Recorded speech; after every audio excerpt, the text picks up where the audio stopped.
willing to throw your life away on? With Andrew Reed and The Liberation. It's a serious question, one worth pondering. Am I living the life I want, an intelligent life, or something else? How can I have a better experience of life?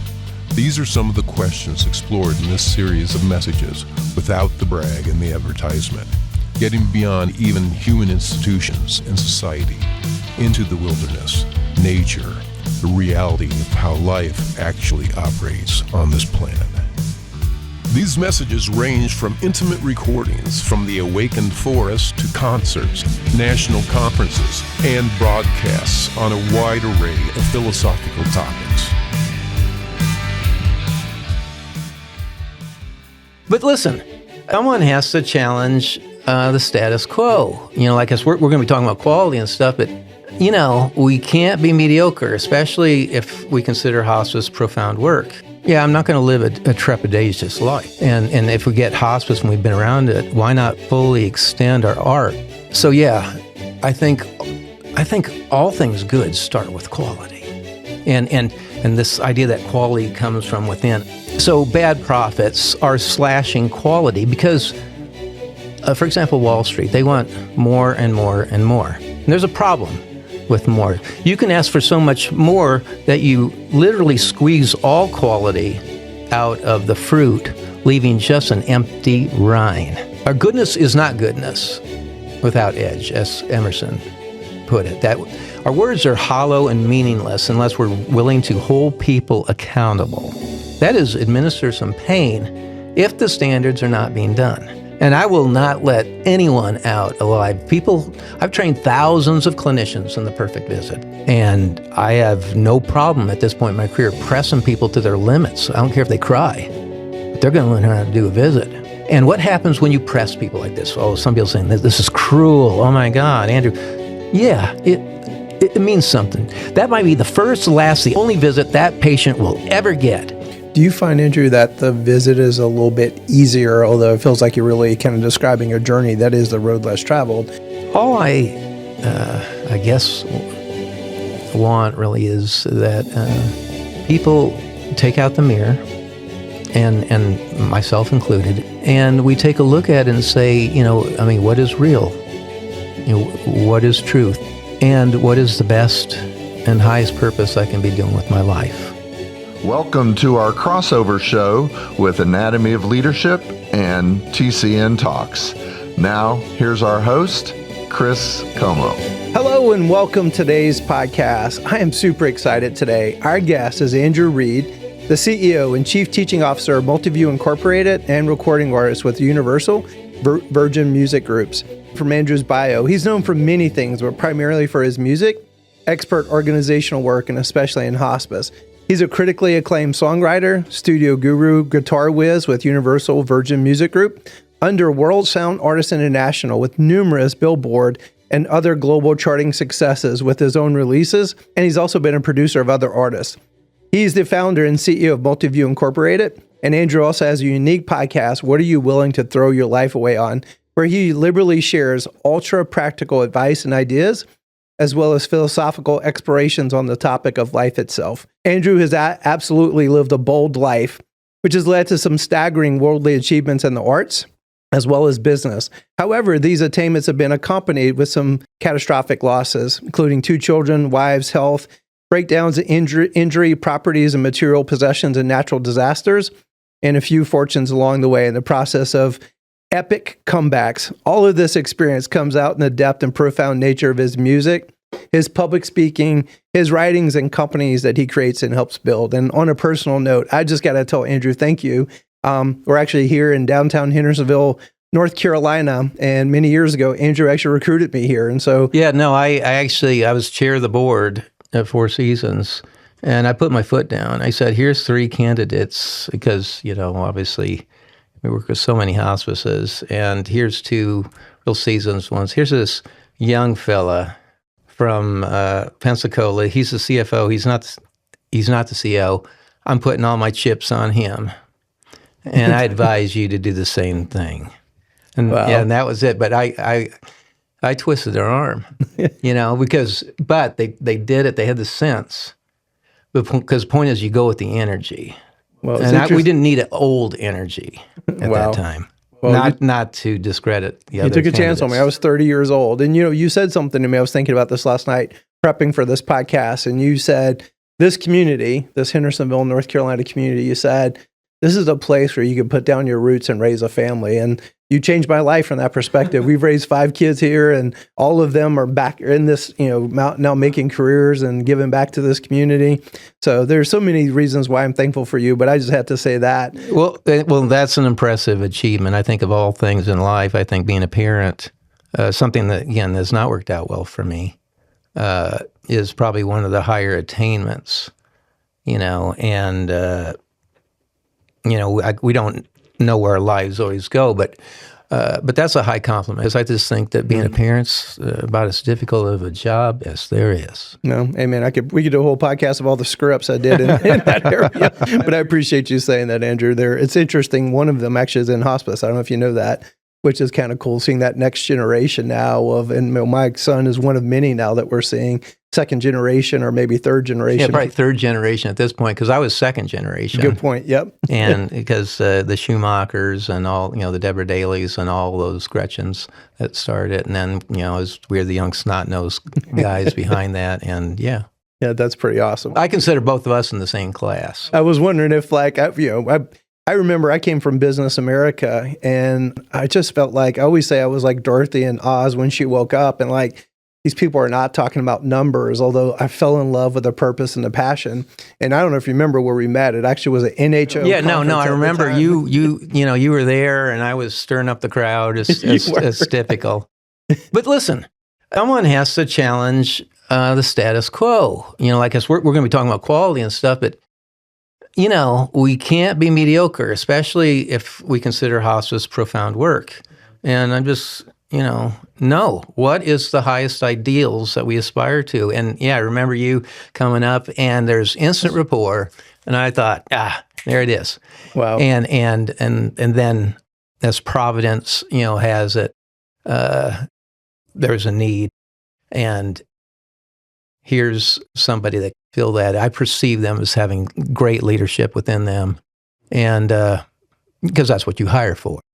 Wow. Well, thank you for saying that. Well, I always like to start our podcast, Andrew Haffner, I guess, what's our superpower? And I'm so interested to see how you're going to answer that. My superpower is probably my IQ of 40. Keeps me humble. But now I do keep 20 on each side of the brain just to keep it balanced and stuff. So that's probably it. That, again, from birth, I was probably denied a few drops of sap, or maybe my oxygen tube was constricted or whatever. But I think that's my superpower, because I don't know enough not to go forward. That's awesome. So therefore, I'm not going to live a trepidatious life. And if we get hospice and we've been around it, why not fully extend our arc? So at least find out where our arc ends. Mm-hmm. And that means a lot of defeats and failure, not being particularly devastated by failure. It's interesting. If you mirrored it back to me, I kind of mirror back what you just said, but even just kind of knowing you and thinking of your life story, your passion and your vision for more, and then your tenacity to stick to it. Does that resonate? Well, no. Okay. Yeah, you've hit on a couple of tenacity, I think, is a characteristic in the podcast. I know I'm working up what is success, because people have very feeble and a lot of times relatively unconsidered ideas about what success is. But again, I was a space cadet growing up, and why? I would just get bored in school. I mean, I IQ wise, I did very well on all this, but I was the class clown, and I'd make Christmas trees on standardized testing forms and all this. And they failed, and that devastated me. But the point is I was focusing on something. And so focus, as we know from all kinds of academic studies, from Stanford to Duke to Western Kentucky, whatever, again, the quality of the most successful people in this world is that of self-control, self-regulation, or focus, which explains Steve Jobs and, taking a bankrupt Apple and in 5 years turning it into the most valuable company on the planet because of the vision of a leader and having a clear vision of what quality looked like, where the quality of the inside of the PC or the device was just as stunning as the external in a place where no one else looks. When I think about that and think about Jobs too, I think it was incredibly creative and also a brilliant marketer. And I think about you. Do you identify with those two comments? Well, yeah. Or descriptors? First of all, with stammering the lips, I go through most things in my most awkward way of presenting myself. But I think it's the passion or the mission. And I think any great teacher, a really effective teacher, has to be in love with their topic and willing to get lost in that. And though they stumble sometimes or maybe don't come off quite as polished as they would like, that passion for whatever, hopefully that high ideal is really, I think, what carries the day. Wow. Well, let's get into what you gave me a good way to frame this. And so when I wrote my book, The Anatomy of Leadership, I literally had you in mind when I did the chapter. I would definitely be the feet.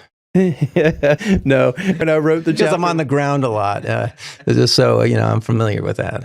But when I wrote the chapter on margin, just because, I felt like you were the first person that, now I grew up in a world of accountants, KPMG, Pete Morwick, all these CPAs. I feel like you looked at numbers differently. And what I was trying to capture with that chapter was margin is not a mathematical equation. It really is an interesting barometer of all the interesting inputs, the leadership, the people inputs, how they utilize their time. And a margin is a barometer. And I literally was thinking about you. And what we've done is kind of use this Anatomy of Leadership podcast, because this is kind of a table of contents of what is leadership, bringing great people. Well, you were the first guest I thought of. So it's kind of sad it's taken me 2 years to reach out to you, because when I thought, who do I want to talk to margin about? Yeah. When I asked you, you said, hey, we should frame the conversation about quality comes from within. And I had to stop for a second. I'm like, what? I want to talk about margin.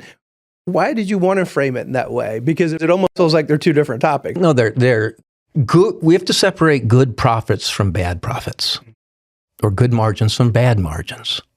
And our phenomenal economics should be a natural byproduct of doing quality. So if we do quality, we're helpful, complete customer delight, satisfaction, and whatever we do, serving people well. Yes, and then we deserve margin. And obviously, you get all the efficiencies, especially if we understand standardization. We understand Six Sigma concepts of how to institutionalize it within a truly professional organization.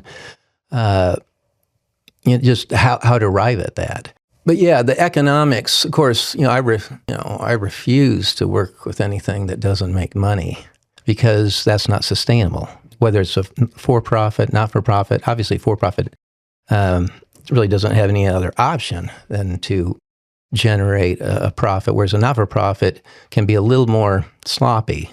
I'm not trying to belittle that, but the point is, when you have the community dollar, well, the more you have, sometimes you can get a little bit lax. Whereas, I want to have in both, regardless of for-profit, not-for-profit, is that people operate with integrity, that they manage the monies that we're getting from taxpayers, from Medicare, Medicaid, all the forms, and we manage it well, bottom line. So yeah, I think all things good start with quality. And this idea that quality comes from within,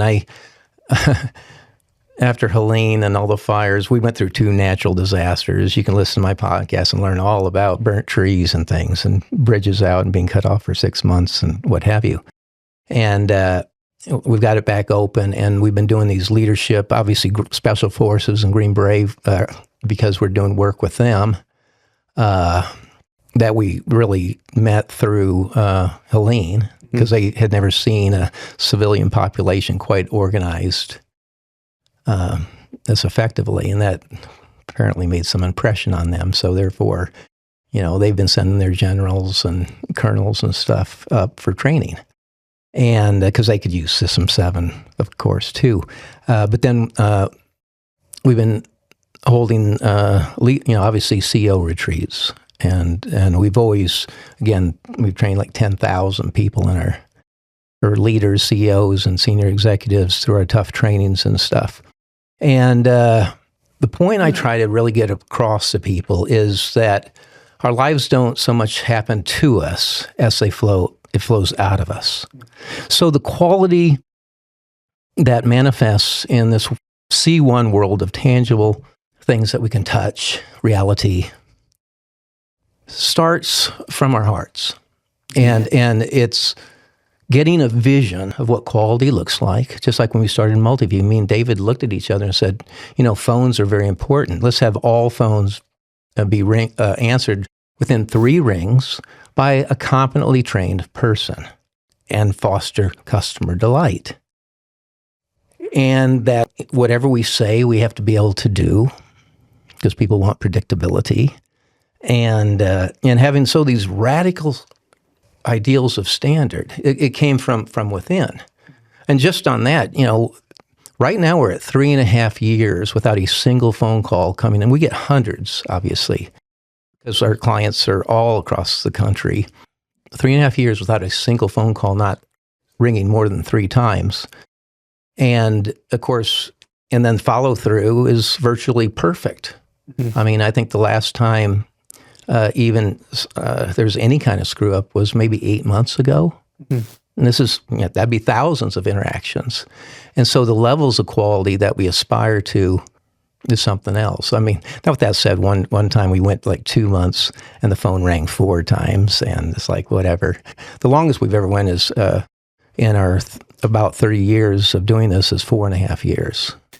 And you said something earlier. And so what would bad profits be? Let me ask you 2 questions. What would bad profits be? Bad profits are not training your staff adequately would be the first thing I would attack, because all quality comes from the quality of our training system.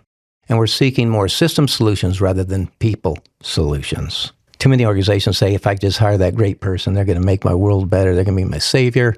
And that's silly thinking, unless you need a change agent. So bad profits are slashing quality because, for example, Wall Street, they want more and more and more. And there's a problem with more. You can ask for so much more that you literally squeeze all quality out of the fruit, leaving just an empty rind with no quality anymore. Mm-hmm. And whereas when we're talking about the model, not just the financial part, which we're known for, is getting the phenomenal economics, but getting that quality up there. So with bad profits, all quality, of course, comes from the quality of our people system. Again, the system solution. And what I advise organizations to do is to make their standards, their quality standards, their financial standards that are sustainable rather than optimal. Why? Optimal breaks.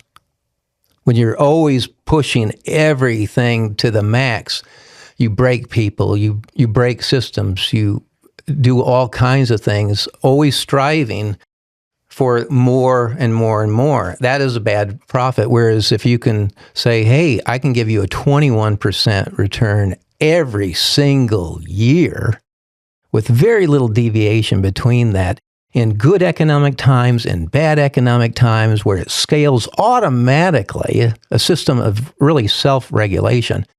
To me, that's a higher value situation than always going for record profits.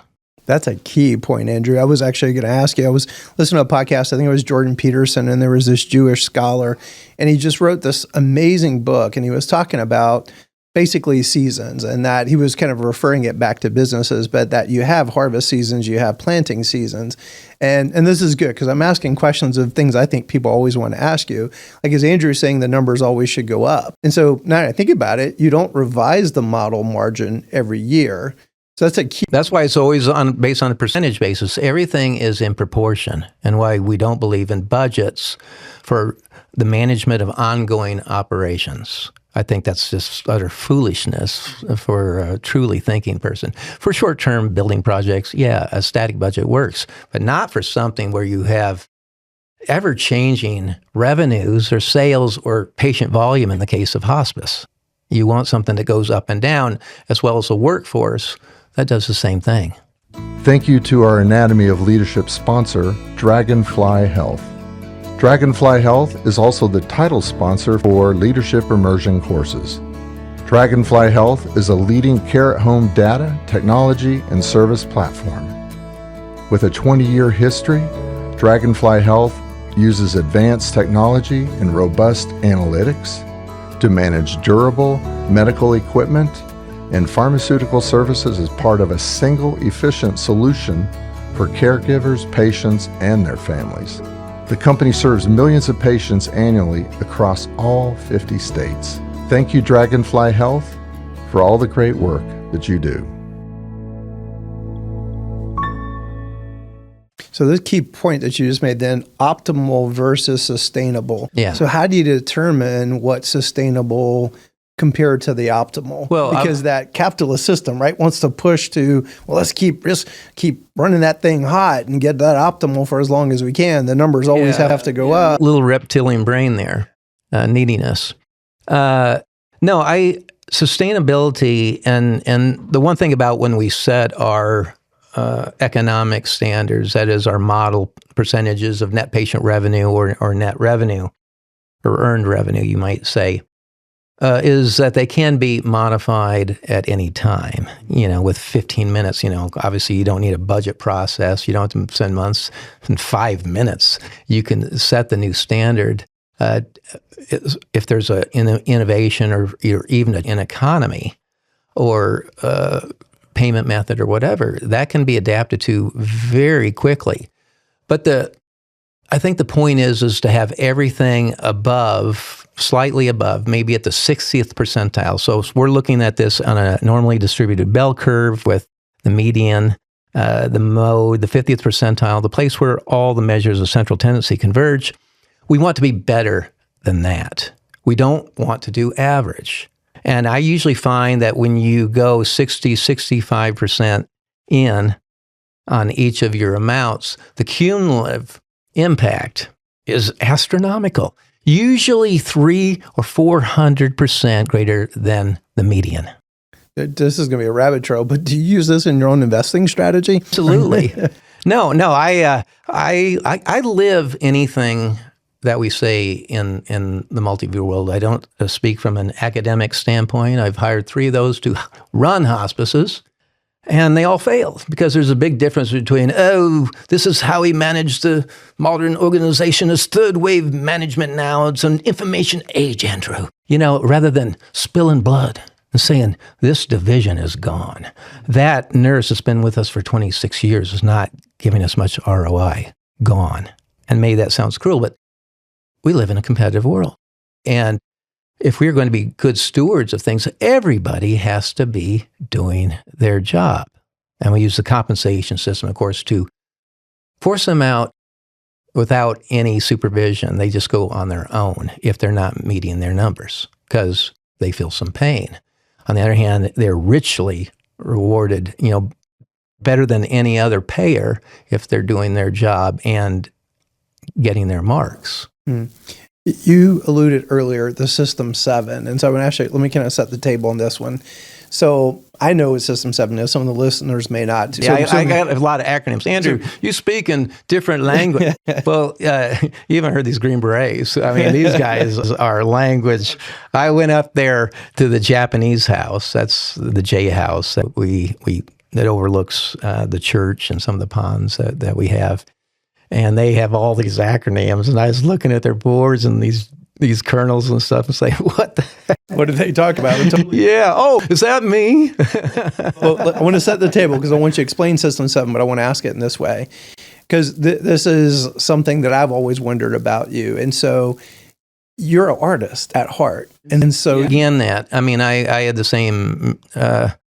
I started out pretty big league managers, managed, Don McLean, Genesee, Bruce Springsteen, what have you. I was with the same outfit because, I mean, we were good. So how do I reconcile this creative person and this person like System7, we train to the system? The right left brain hemispheres thing. I think I started out pretty artsy-fartsy because probably early in my life, I think I was mainly right brain dominated. And I think that's really the thing that separates and causes some people to be more liberal or conservative. It's almost biochemical because you can have a totally rational argument and nobody moves their position. I've always thought that. I've never heard someone actually say that out loud. So biochemical. So I think it's that, but also you have to throw in environment and other things too. Yeah. So that kind of makes the precise calculation a little clumsy. But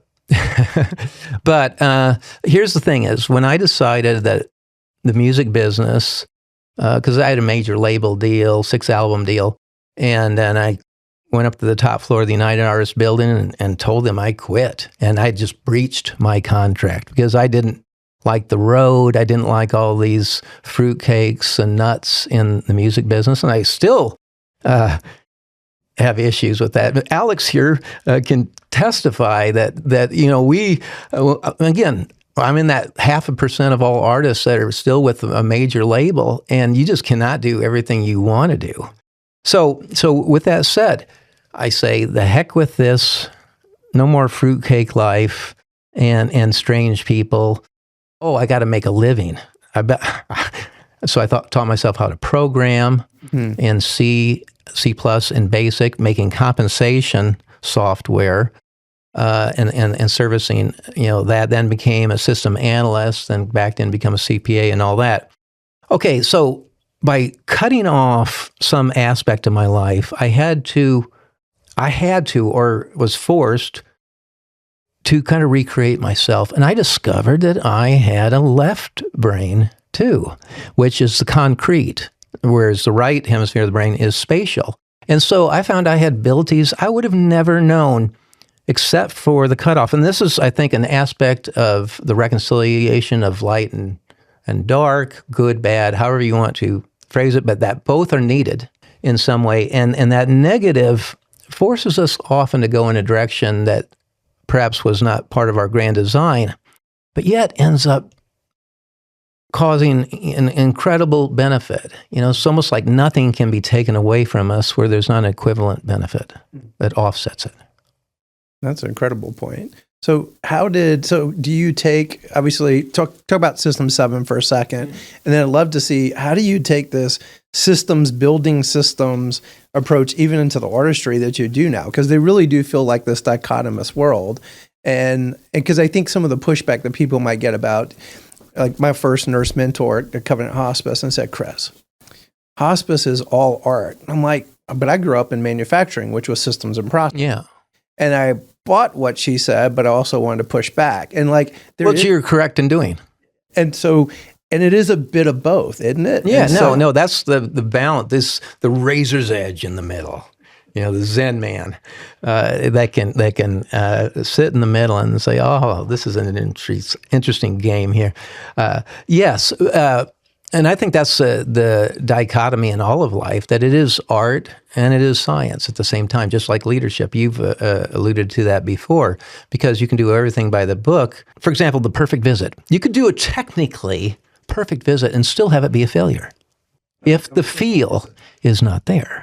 I'm so glad you said that. And so, that brings us kind of to, the marriage, I think, of both the spatial aspect and the concrete practical.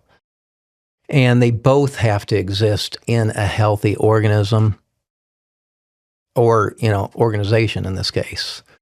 But System7 in people development, obviously both you and I are CPAs. We've both been CFOs and all of this. And so, we're absorbed with the number. We get pigeonholed into that. But when we really look at the financial statements, we realize that the true assets and liabilities of any organization are walking in the halls. They're not on the balance sheet. And so if we're going to make any real impact as far as best known practice, again, I don't like to say best practice because that's a bit arrogant. Nobody knows what the best practice is. Yeah, our team we've adopted that. We love It's very liberating. To move the numbers, we've got to address the people issues. And see, to me, the first question is, how do we develop the most elite, world-class workforce that we can? It comes to the training systems. Where do we start? Well, let's start with modeling some of the best teachers that have ever walked on this earth. What practices, what methods do they use? Okay. Well, what about the greatest organizations? From the Romans to whatever, it doesn't have to be modern people. It can be ancient times. And what have they done? And then have the humility to imitate and try to adapt those practices, to our respective organizations. I think that is the whole thing. And so developing people is at the heart. And this is when that big Wall Street company paid me all this money years ago to develop this brand new hospice platform. They said, Andrew, we want something very different, and all this. And the org chart's one of the places where I started. And I said, we're not going to have this hierarchical pyramid, the pyramid scheme thing. And we're not going to invert it and the servant leadership thing. I think we can do better than that. And in the center of this, at the top is patients and families. You could actually put God on top, since, I'd prefer to do that, since I'm willing to, avail myself to intelligence and energy beyond myself. But patients and families and community, because they will write every paycheck we will receive. So there's the real boss. Then your clinicians, they have to be, taken care of, then clinical leaders. And then we get down towards the center of the org chart. There's people development, the center of the universe. And that is where we want to have our most talented people and leaders in an organization, because they will then help to reproduce quality of what they have become, because quality is from within, or, it's within us, just like the kingdom of God, you might say. Okay, so we put our superstar people, leaders, trainers, because normally if someone's a good leader, they're usually a pretty good trainer as well, or a teacher.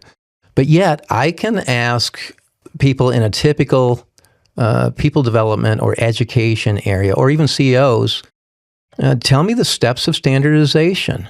Tell me the requirements for standardization. Tell me how to design a position state of self-control.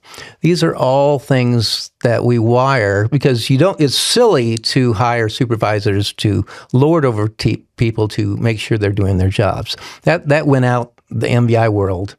This is why we can flatten an organization like a pancake, even if you have 20, 30 sites where you have your executives, and it's as flat as a pancake because you have no middle managers other than the immediate manager to misinterpret the directives.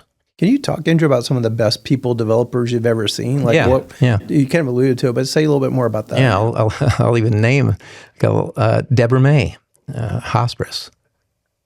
That's when I got my first real vision of what first-class educator would look like.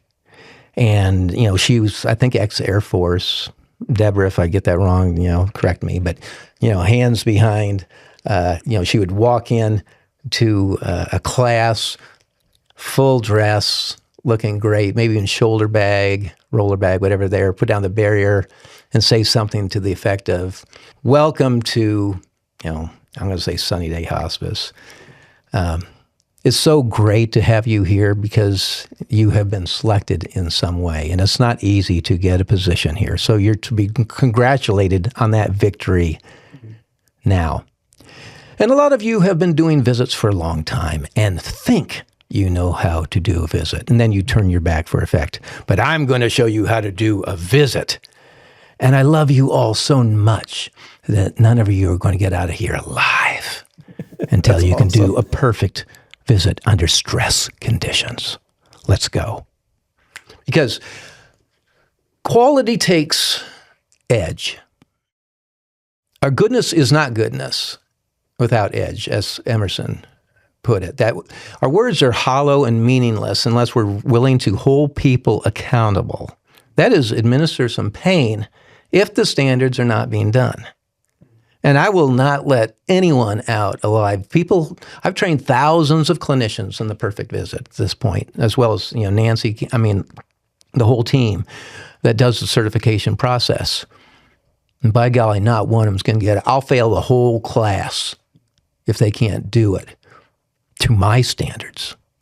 And I think that's kind of the attitude, that you just have to own your students. And I have no problem at this point in my career pressing people to their limits. I don't care if they cry, but they're going to learn how to do a visit. And what happens when you press people like this? Oh, some people saying, this is cruel. Oh my God, Andrew. Yeah, it means something. That might be the first, last, the only visit that patient will ever get. And if you screw up the death scene, it's screwed, because our return policy sucks. There are no redos. We can't say, hey, Joe, get back in the body. Let's try that again. No, they're gone. And we've scarred that family. So screwing up is not an option in hospice. How do you make latitude for them to bring their individuality into it, so that way there's still that heart and that purpose? Easy. Because only 30% of the perfect visit is prescriptive.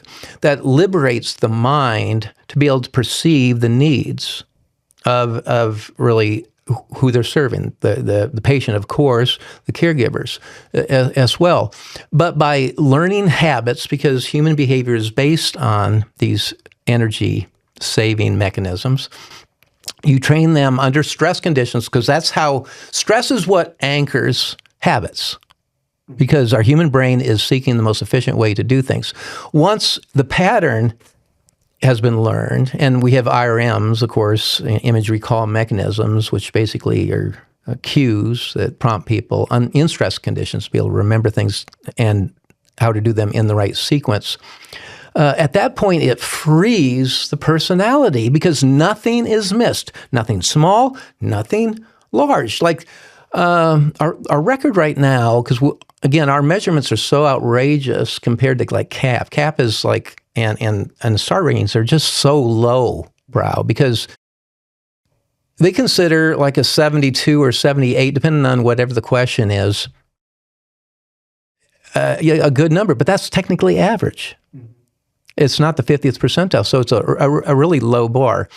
Whereas we measure the number of visits, or thousands of visits, that they can go without a single complaint, service failure, or screw-ups. And of course, if a complaint is not reported up, it's immediate termination. I terminated 2 nurses at one hospice I had significant vestige in, and because it's not tolerable. Any MBI person that doesn't report a screw up or a complaint from a client is going to be fired immediately, and you just have to have that to maintain that.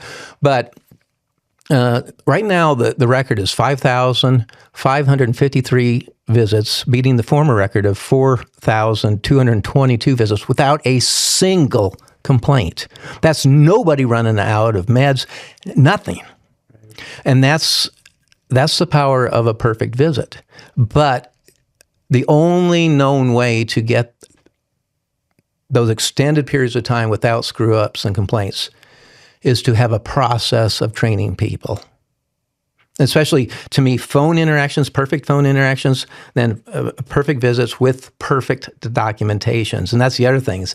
All these hospices that we've trained over the years, we've only found one that we have went in. They were around 1,400 patients a day, pretty good sized outfit.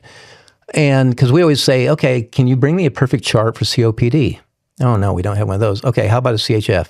Oh, no, don't have one of those. How about a dementia? No, don't have. How about any kind of cancer, generic? No, don't. And I'm going, how in the heck do you expect your clinicians to be able to chart perfectly when you can't even give them an example? So let's start by putting together examples.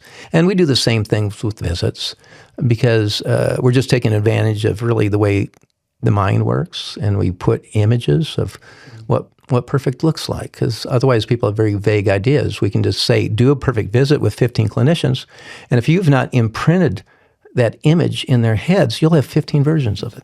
Do you find, Andrew, that the visit is a little bit easier, although it feels like you're really kind of describing a journey that is the road less traveled, but the phone interactions, because especially as hospices try to diversify palliative care, home-based primary care, the number of pathways in that phone call become exponentially more complicated. Have you navigated that? Is Sure. it work to talk about that? Yeah, no. I mean, it can be done. Obviously, the more business segments we have, our quality goes down because more dissipates quality. Again, take our Steve Jobs example, where you got Sugarman, ex-Pepsi CEO, going in all these directions, and Jobs comes in and says, wait a minute, we're only going to focus on these 3 things. So, a hospice, it might boil down to home care, inpatient, palliative. Okay, let's just say that. Okay. Whereas the hospital guy that says, man, Andrew, we love this model. Our hospice and our home health are just killing it, and we want it all over the health system. And I always have to say, hey, Hoss, let's back up. You're probably never going to be able to do it because you're trying to run 50 businesses. So by culling back our offerings and simplification, because complicated breaks, is a big key. So with this, it would have to be the sensitization, because first of all, you don't want automated systems. If we're doing that, we're smoking dope. If we have untrained people that haven't had rigorous training in how to answer the phone, we're not getting in there. And most hospices are not very good. However, it's better than a lot of the large health systems we work with. I did a training for 21 large systems recently, and they suck, if I can say that. Hopefully you don't have to edit that out. But anyway, compared to hospices, and hospices are not very good either. So the thing is, it comes back to quality. Quality comes within. We got to love our communities, our patients enough to put in the time to say, this is how we answer it, and we practice it where we get the mechanical feel out of it. Thank you for calling Sunny Day Hospice. This is Andrew. And then we go into the heavy listening. We write down so they never have to say their name again. We're listening for the emotionalized descriptor words, writing down that. And then if we ever have to transfer them to another areas, they don't have to say their name again. They don't have to retell their story. And it's just seamless. And you win a referral source, or you make a fan with a phone call, because it's so horrendous. And I think succeeding, I'm not going to say it's easy. It's a fairly simple thing, but it's easier than we think. I'm always just shocked at how easy my life is relative, because if we're going 8-10 months without a single screw up, well, obviously I'm not doing damage control. That doesn't even David been talking about. I mean, we don't even think about damage control because there's no damage to clean up. There's no relationship to patch up. We can think about innovation or where we want to go, or, have a good life. Good employers know that health benefits can make or break your business. But while employers are looking out for their employees' best interest, who is looking out for theirs? Sona Benefits is an independent pharmacy benefit manager who partners with employers to optimize their pharmacy benefits while supporting their business goals. But by offering no-spread pricing, contract guaranteed rebates, and the Sona Max program, clients are regularly able to save 20% to 35% off their total drug spend. The result? Pharmacy benefits that improve employees' well-being and employers' bottom line. But all that comes from quality. And so, but the phones, I will just say this, because the perfect visit gets a lot of airtime. Yeah, I mean, people are attracted, and rightfully so. I mean, it works. Folks got to think about their phones more. And again, we've got a great playbook, but it comes down to so few things. And we've found that with 2 hours of intensive training, there can be about a 70% increase in the quality of the phone experience. And so that's a fairly minimal investment. And in our System7 training, we actually move that relatively close right after people are initiated in the model concepts and all that, which everybody, CNAs, everyone learns economics. They learn really the whole thing that a CFO would learn. Because, again, we don't underestimate the capabilities of anybody. We want to explore fully human potential. But we get into the phone quickly because it's something that can be done fairly in a few hours.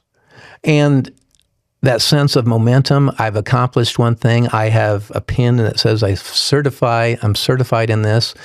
But God help, I'll say, the hospice that just lets somebody answer the phone, let alone or do a visit, without them being properly trained.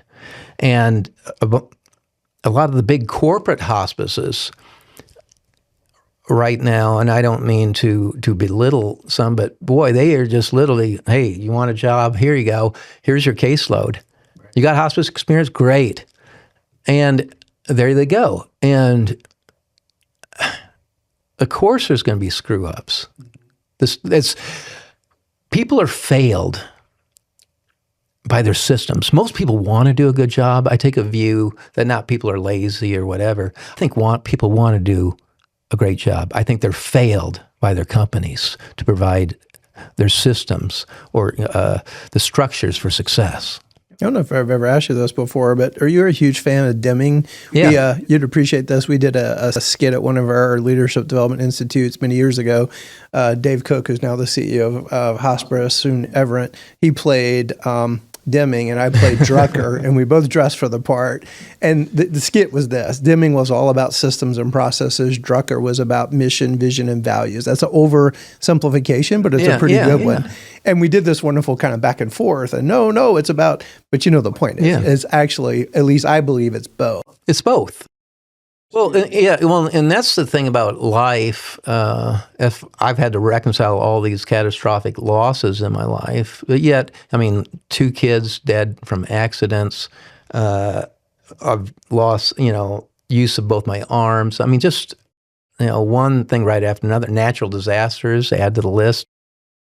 And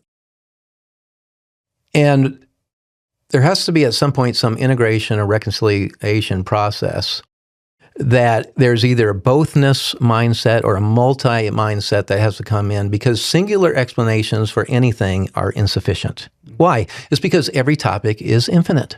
So therefore, whatever explanation we have for a question, there is more to it. It's just like hospice, what is it? I think I've been working in it way too long.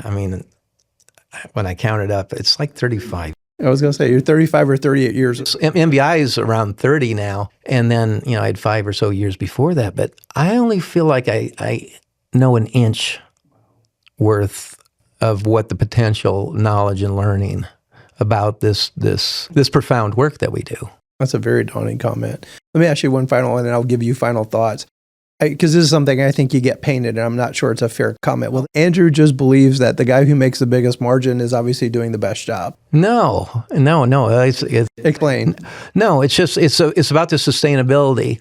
The fact that we do tend to produce these phenomenal economics, or like we can go in, someone's losing 10%, well, I'm up to 20. Okay, that's a 30% turn. But that's just it. I just know that you can't grind and ask people to do more and more. You want that stable business. And no, and I'll just say no by a huge quantum. That quality is it. The spirit of helpfulness, customer delight, serving people, honoring our promises and vows. That's what it's about. And if anybody really looks at our stuff, we have 20 manuals on almost every aspect of hospice, from volunteerism to board of directors to just almost name it. There's not that much about finance. Almost all of it is about people development and how do you inspire that workforce. I don't even like to talk about leadership.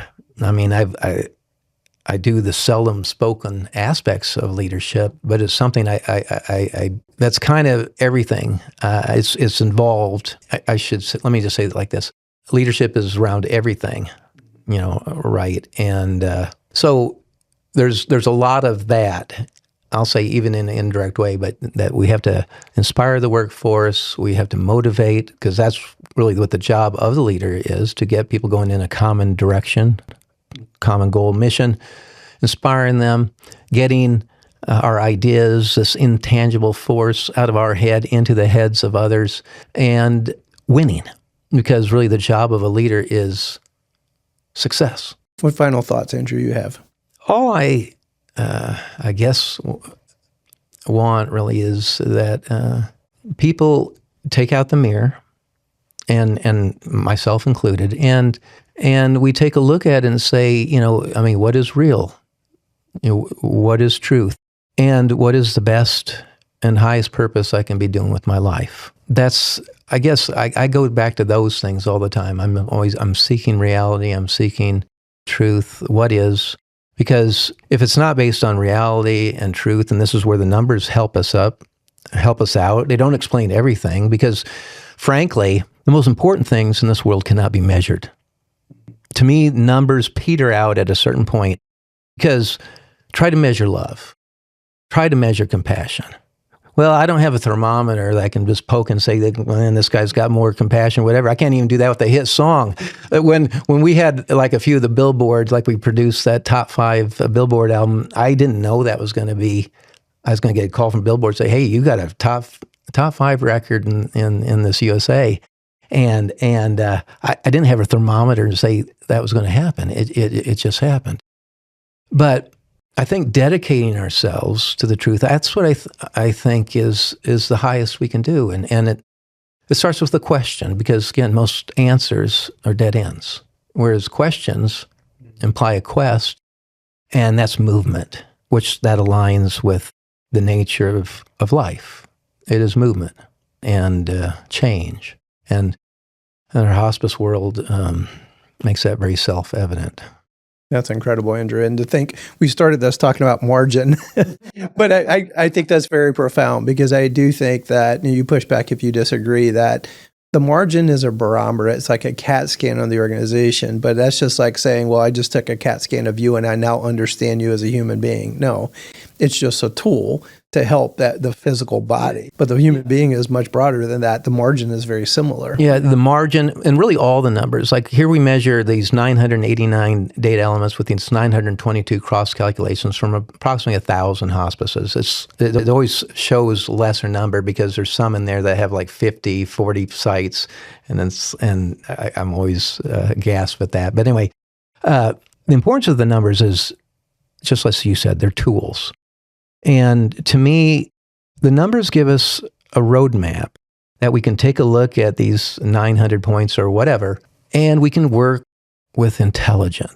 We know where to precisely direct our energy, our resources, for the benefit of the organization.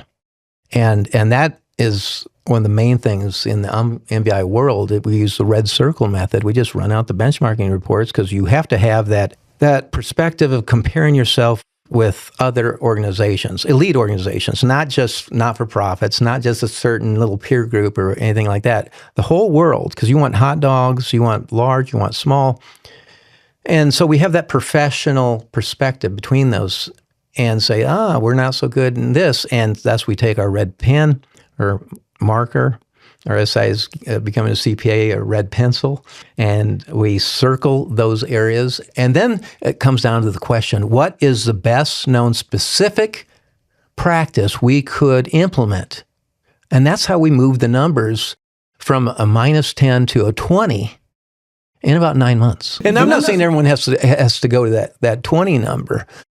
But we certainly should be 200 or 300% better than the 50th percentile or the median.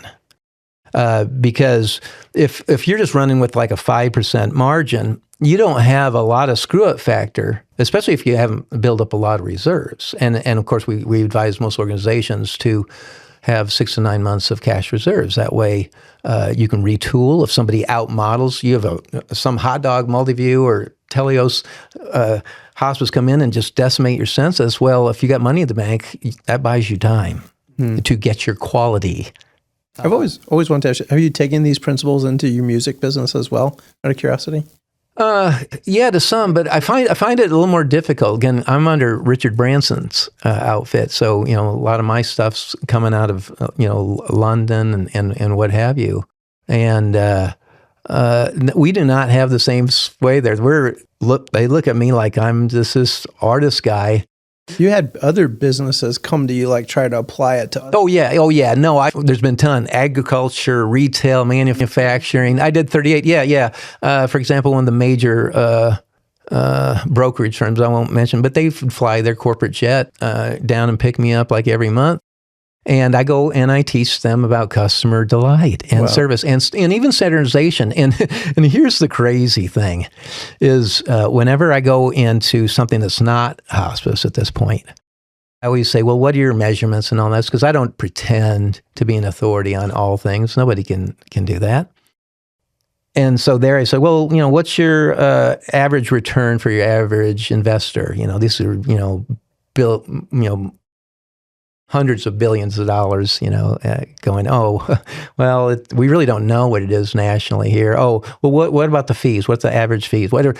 And it's just like, wow. That's what the benchmarking is like in most industries. And that's one thing when I look at the Multiview thing, and I'm not trying to toot our own horn, and these hospital guys, okay, I just did these 21 CFOs and all their stuff, and they don't have anything near the benchmarking we have in hospice. I mean, when we go, we got 989, and then it's instantaneous almost, 20-second delay when your results come back and you get a full data set. They don't have anything like that. And so I haven't found it in the brokerage world of the Merrill Lynch's and the Beards and Goldman Sachs and all that, and as well as other places. They'll know some, but people are pretty covetous, I think, of their data, and that's probably part of the problem. I'm not even saying it's a problem. Oh, yeah, it is. It'd be nice to measure, but it's more scant. They use a much more broad brush. Well, Andrew, let me just end with just thanking you. I mean, you've impacted so many of us throughout this. I hate calling hospice an industry because it's a injustice. It's a field. It's an incredible movement. And a movement. It's a beautiful We're still a movement. Like, we're still innovating. And just for you to say that, with your experience and say that comment of, I still only understand that much, that just hits me as a very profound comment. So thank you. You've impacted my life. You've impacted my family's life.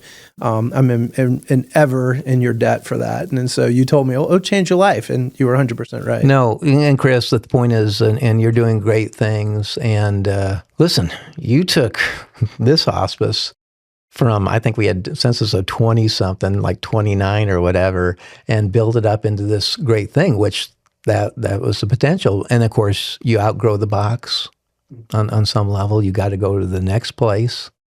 And that's just the natural evolution of really the exploration of our potentials and stuff. And you're doing great things. These settings, these surroundings, great digs. And I just thank you for, inviting me and letting me speak some of my nonsense.